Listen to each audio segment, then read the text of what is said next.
上北大人员3时有准发生车祸意外，劳动部24已经大动作调开外送平台业者开座谈会，拢总9间业者来参加有8间，特别来检讨派单机制，甲安全数字算入去公式内底，希望会当降低因为并紧发生事故率。其中针对到外送 App 超过时间的警告，劳动部要求业者赶紧来改善。另外，规定检查配送的时间，也有路途，外送人员会当搁较有春秋的时间，莫因为拼紧，本来爱20分钟，外送完敢若10分钟就送到位，就是要赶紧来接行李，后日可能就袂使。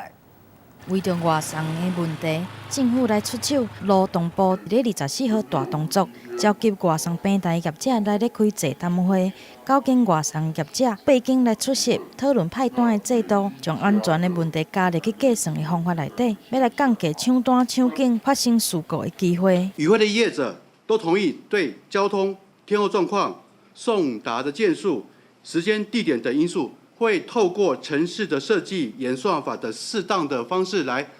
分派配单。开会有初步改善的方向，原本外送 APP 会有超过时间的通知，超过配送的时间餐点若还未到，系统就会来催外送的人员。不过未来可能会取消这个催单的通知。另外，劳动部嘛要求业者定心来了解配送时间甲里程，爱互外送的人员有充分的时间。阁有过去定定发生塔单的情形。举例来讲，原本预估餐点对餐厅送到消费者的手顶需要20分钟，外送人员却只用10分钟就来送到位，就是赶紧抢要接后一单。以早会用的，未来恐惊嘛会来禁止。外送平台会来改 APP 设计计算的方式，避免无合理的接单。治安署嘛会针对各种的细节来修法，强化法制作业程序，在指引里面希望把反光背心写得更明确。外送平台业者表示会遵照政府的标准来改进。另外，台湾协作共享经济协会